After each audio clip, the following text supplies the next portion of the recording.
Hello and welcome to the Sideboard here at the StarCityGames.com Milwaukee Open, sponsored by Ultimate Guard. I'm Nick Miller alongside Alex Mihelic. How you doing, sir? Good, how are you today? Pretty good.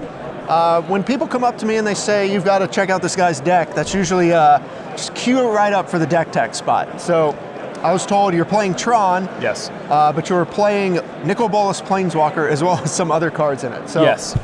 you have what we're going to call Tron Walkers. Yep. You've got the usual stuff, Ugin, Yep. Karn, Ulamog, those things we're used to seeing. Yeah.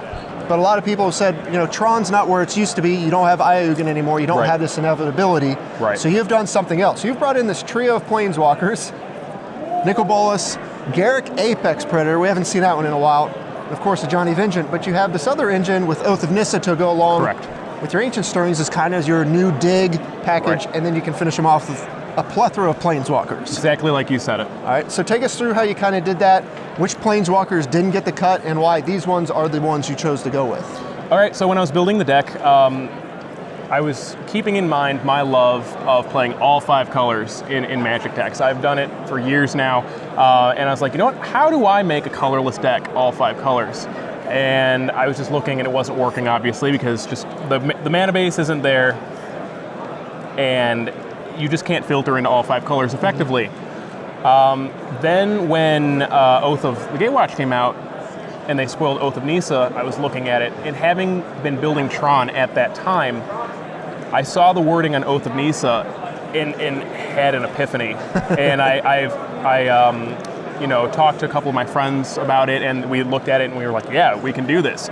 Basically, the idea being, get to Tron and then start playing colored Planeswalkers off of colorless land. And it just sort of fell together. Mm-hmm. So when designing it, we knew that we were going to need some form of dig besides Ancient Stirrings, because Ancient Stirrings can't hit those colored Planeswalkers. Right. Great thing is, Oath of Nissa has that ability in there. Right. It allows me to search out a land, a creature, or a Planeswalker, 3 very critical things in any Tron deck. And then being able to hit one of those colored Planeswalkers, it's perfect. Right. And now you made room for Oath of Nissa by trimming like a Sylvan Scrying and a Stirrings and some pieces here and there? Yes, I made room for Oath by trimming Ancient Stirrings, Sylvan Scrying, Pyroclasm or Kozilek's Return, it's preferential, and an O-Stone. Most decks had been leaning towards a 3-3 split of O-Stone and Kozilek's Return from what I could see anyway, to make room for 2 Relic, which seemed kind of useless to me at that point, seeing as how control and graveyard-based decks, other than maybe Abs and Coco, were being shifted out of the meta. So it wasn't a really big loss for me. Many times people sided them anyway. Cutting the Ancient Stirrings and the Sylvan Scrying was okay, because losing 1 Scrying, I'm getting a land grab off of Oath anyway. Maybe it's not from the whole deck, but it's from the top 3, which can be important. Right. Ancient Stirrings was a must cut, because grabbing into a Planeswalker off of Ancient Stirrings is bad. It's not colorless. I can't grab it. So cutting that was a natural choice anyway. And it sort of, like I said, just fell together and made room for that. Okay. So we've got Karn, Ugin. These guys have been around forever. Now, why these 3? Nicol Bolas seems pretty great on 8, and then of course Garruk seems pretty good too, but I gotta know why these are the ones you're going with, because you got all the Planeswalkers in the multiverse to choose from. Honestly, because of their mana cost. Most Tron decks that I had encountered and seen were running 3 to 4 Karn, 1 to 2 Ugins. That's a 7 and 8 drop. With colored mana being out of the question, I could run 7 and 8 drops. So Bolas came in because he's just a boss to bring out, and he fits into the curve perfectly for that turn 4 8 drop. Same thing with Garruk. Turn 3 Garruk, not a lot of people expecting that. Right. So they fit into that curve nicely. Bolas was an immediate choice because he destroys land, steals creatures if I need them, and then of course his ulti, which is you lose 7 permanents, you discard 7 and take 7 life. That is crippling for most decks. Right. You're not going to run out of gas when you get to Ultimate Nicol Bolas. No, and he does it in 2 turns, like Ugin. So very comparable effects going on. They just happen to offset each other in what they do. Garruk was a nice choice because if I'm going up against a mid-range deck that plays Planeswalkers, well, Garruk gets rid of Liliana's, gets rid of Elspeth's, gets rid of any other Planeswalkers that might be posing a problem. Also, the ability to put a 3/3 token with Death Touch gives me the ability to play on the defensive if I need, and provide a natural blocker for my planeswalkers. Then, of course, the ability to destroy a creature and then gain life equal to its toughness. If I'm going up against Burn or something that's running Spellskite where they're stealing my abilities, Garruk hitting those creatures and gaining that life will help, gain me that life and slow them down quite a bit. Yeah, big issue with Tron against the Burn and the Zoo-style decks is you just run out of life. Outside of Wormcoil Engine, you don't have a lot of life there. That card does get you some room there. Yeah. Johnny also gains you life if you need to. The built-in Helix ability is very nice, being able to strip away one of their resources and gain the life. Honestly, today, his big plus for me has been his +1, being able to keep something tapped. In my second round, game 3, I was getting pummeled by Crumble to Dust, and I was able to get a Johnny to resolve and then just uptick him every turn until he ultied, stripped away my opponent's lands, and then I was able to get Garruk to ulti as well.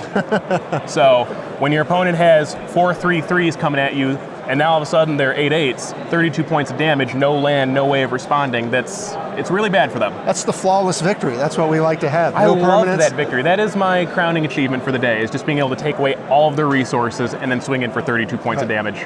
So would you say you kind of went this angle because without Aya-Ugin, you don't have the inevitability anymore, you just need more raw threats? Yes. And there aren't many cards in Modern right now, at least in the metagame, that deal with planeswalkers that big. Yeah, Abrupt Decay can take care of Liliana of the Veil, maybe a couple others. Other than Dreadbore or maybe Hero's Downfall, there's not a lot they can do to a planeswalker that big. Burn isn't going to help unless they waste 2 burn spells usually to it, and more the usual removal won't do anything.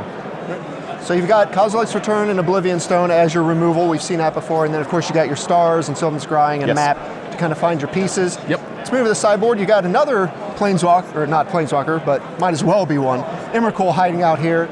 Then you've got your removal between Warping Whale and Pyroclasm, so you can kind of really gear up on the sweepers against the little decks. Yes, exactly. And I mean, against those aggro matchups, Infect, Burn, all of those sweepers are going in. And oftentimes that does mean taking out 1 or 2 of my colored planeswalkers, but in the matchup where I need to be fast and effective, going with that traditional Tron style game is the necessary route.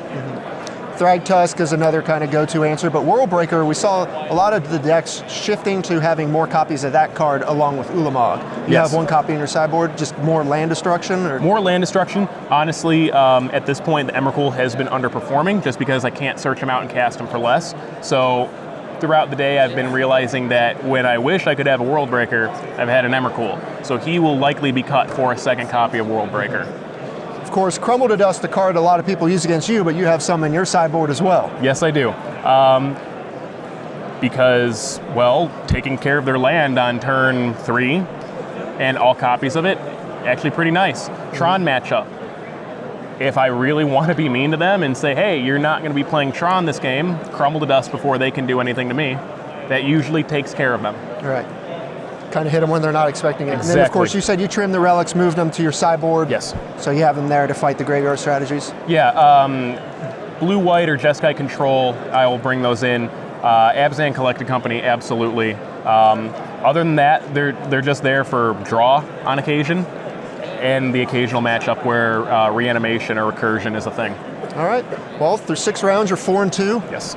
You're ultimating planeswalkers that people don't expect to be seeing in this format, so I think you're doing things right. Thank you very much. Right, Alex? I would just like to give a shout out to Team Cuba Gaming. I'm here with them today. They've been really supportive of me throughout this whole creation process, so I really appreciate them for helping me out. I appreciate for the opportunity to come here and meet you. It's been awesome. Nice job. Stay tuned to StarCityGames.com all weekend long for the action here in Milwaukee. Great, cool.